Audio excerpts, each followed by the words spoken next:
Hello guys, welcome back to San 11 Quintaro. Kamusta po kayo mga Sagittarius? Kamusta po kayo? Thank you po sa pagsuporta. Maraming salamat po sa pagsuporta ninyo. Thank you po. At sa mga bago, welcome po kayo dito. Thank you so much po. So, hingin tayo ng update sa inyo mga Sagittarius. Kung ano na yung kaganapan na nagaganap or magaganap. So, general reading ito, pwede mag-resonate, pwede hindi. Kung ano lamang kung ano para sa inyo, at ang ibang hindi ay, ibigay po natin sa iba. So, simulan natin mga Sagittarius. Kamusta na kayo mga Sagittarius?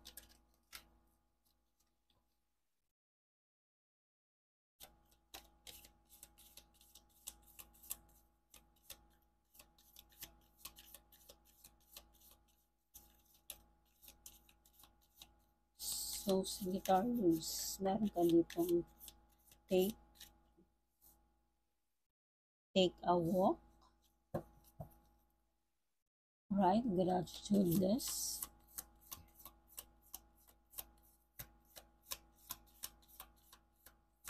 And, wow.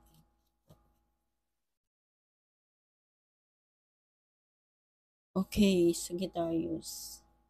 So, kailangan mo ring, maglakad-lakad sa mga, yung marami kang makikita yung mga sa halaman, yung may mga nature. So, kailangan nyo rin iapak yung iyong paa, no?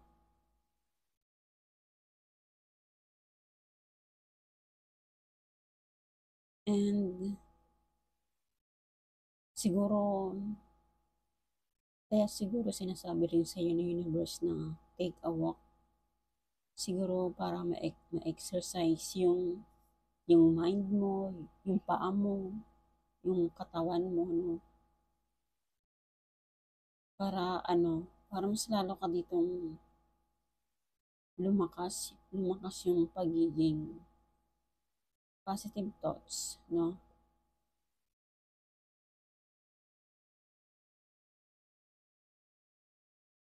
So, isa rin yan na exercise para yung mga mailabas nyo, yung mga negative sa katawan ninyo, yung mga pawis na mailabas para hindi siya nandun lang na-stack up sa lab ng katawan ninyo para mailabas din yan. At write a gratitude list. So, siguro ang ilan sa inyo dito is nagsusulat, nagpapasalamat kay universe, kay Lord sa mga nakukuha nyong mga blessing. No? Meron kayong mga tinitake down sa mga meron kayong journal, no? Sa mga, kung meron kayong mga notebook, may mga sinusulat kayo dyan, siguro nagpapasalamat kayo sa mga natatanggap ng blessing, nililista ninyo, yung mga nangyayari sa inyo, lalong-lalo na kapag ang ganda ng pasok ng enerhiya sa inyo. Maganda ang pasok ng benta, maganda ang pasok ng pera, maganda ang pasok sa trabaho. So, meron kang mga ililista sa iyo. Or ang ilan din naman sa inyo, kailangan yung mag-take note, no? Sa mga nararanasan yung blessing, no?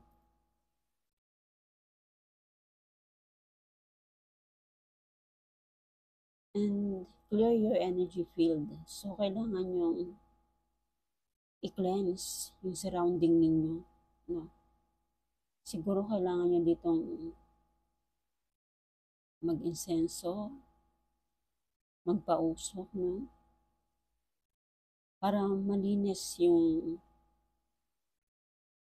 napapalibutan yung sa mga paligid mo, no, para malinis niya, matanggal yung mga negative energy dyan sa katawan mo or sa bahay ninyo o sa mga, dyan sa mga inisip mo. Hmm. Kailangan mong mag-insenso dito. Clear your energy field para malinis yung nandyan sa iyong sarili. Kaya dito pala sa first deck natin is take a walk. So parang nag-ground, no? Grounding din to. Parang nagtatanggal ka rin dito ng mga negative energy. At syempre, once na natanggal na itong mga negative energy sa inyo, dito na papasok yung mga talagang bagong idea, no? Bagong idea mo, mga Sagittarius. Siguro, kaya ka siguro pinapaglinis, maglinis ka ng bahay mo, maglinis ka ng sarili mo, energy mo. Siguro napapalibutan ka na ng mga negative sa paligid mo, no? Sa trabaho, sa bahay, no? At sa mga thoughts mo, no? Kaya kailangan mong mag-clear, no? Kailangan mong mag-declutter, no? Siyempre kapag nag-declutter ka na yan, pag nagtanggal ka ng mga um, naglinis ka na, no? Naglinis ka na ng iyong sarili, ng bahay, ng mga negative thoughts, marami nang papasok ng mga ideas sa iyo at mga bagong opportunity na darating sa iyo, no? Mga Sagittarius. Kaya marami ka nang ililista, Sagittarius. Marami ka nang ililista na darating sa iyo ng mga blessing. Tignan mo, oh, sulat ka na lang ng sulat dito. Sulat ka na lang ng sulat sa mga biyayang dumarating sa iyo. Wow. Ang ganda. Sana pa message sa inyo mga Sagittarius.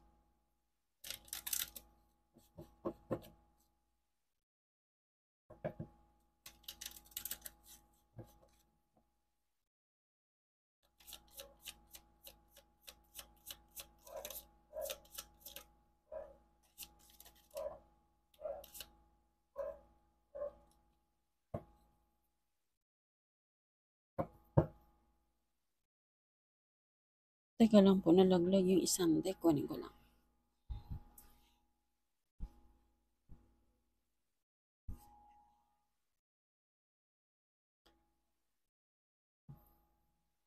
Wow.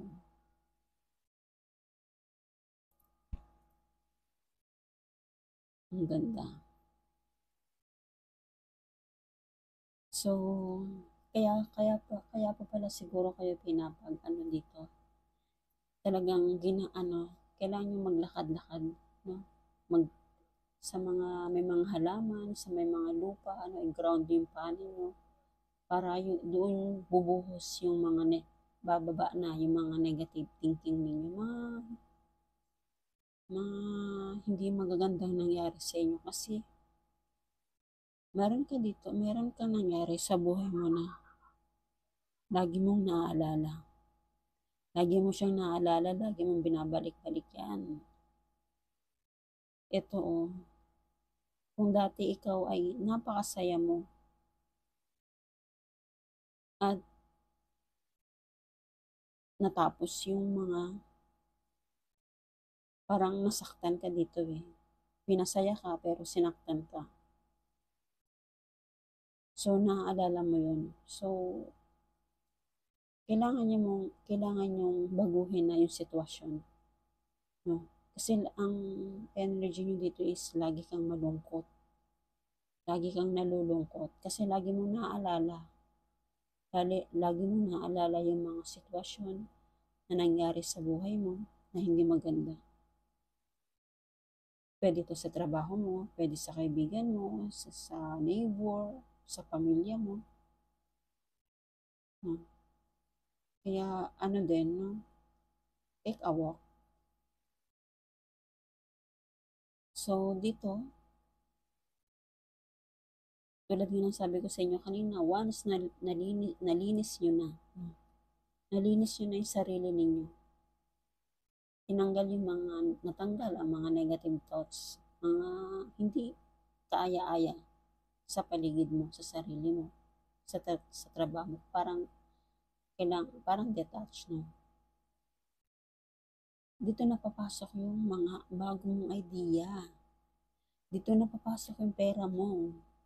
Ayan mo, sunod-sunod ka na nga maglilista ng mga, sunod-sunod ka na dito maglilista ng mga natatamasa mo, nakukuha mong blessing.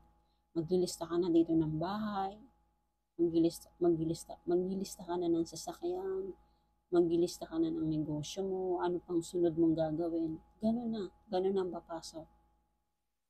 Kasi unti-unti na uusbong dito eh. Unti-unti nang uusbong yung pera mo. Kasi nag-detach ka na. Nag-declutter ka na. Naglinis ka na ng sarili mo. So, ang kapalit niyan is mga opportunity na papasok sa'yo. No? Kaya, andito rin si Ten of Swords. Ibig sabihin, tinapos mo na. Tinapos mo na yung mga nag-betray sa'yo, yung mga yung sinaktan ka, kung nasaktan ka ng person mo. So, ganun. No? Kung pinag-uusapan ka nila na hindi magaganda sa'yo, na parang hindi ka aya-aya sa pandinig mo, so natapos na yan. At tatapusin mo na. Hindi mo na ito babalikan. Dahil gusto mo na ng pagbabago sa sarili mo. No, Sagittarius. So clear your mind. Clear your energy. Clear yourself. Okay? Mga Sagittarius.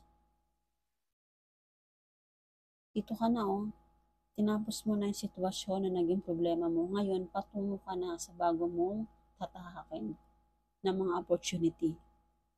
At handa ka ng lumaban, handa ka na uling maglakad at magtrabaho muli para sa pangarap mo, mga Sagittarius.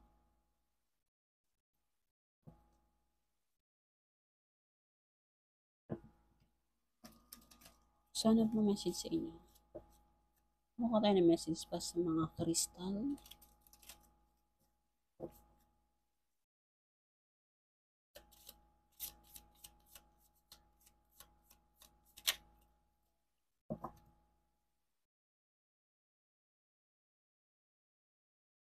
Okay. Green Calcite. So, live out heart's desire. Okay.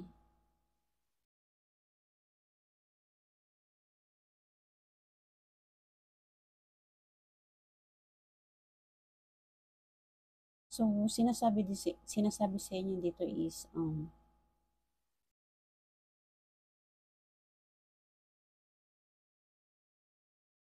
against your chest when making important decision regarding how you want to spend the finite precious time you have on earth. Okay? So, dito sa pagiging yung ginagawa mong napaka-importanteng desisyon sa buhay mo, tungkol dyan sa gusto mo, kailangan talagang magkaroon ka dito ng spend time sa ginagawa mo. No? Huwag kang susuko. No? Huwag kang susuko dito sa mga past na nangyari sa inyo. Huwag mo nang balik-balikan yung mga nangyari na. Kasi may pagbabago na sa buhay mo eh. Para itong mga opportunity na bagong papasok sa'yo, ay handa mo na 'tong harapin. Handang-handa mo na 'tong harapin sa buhay mo, 'no.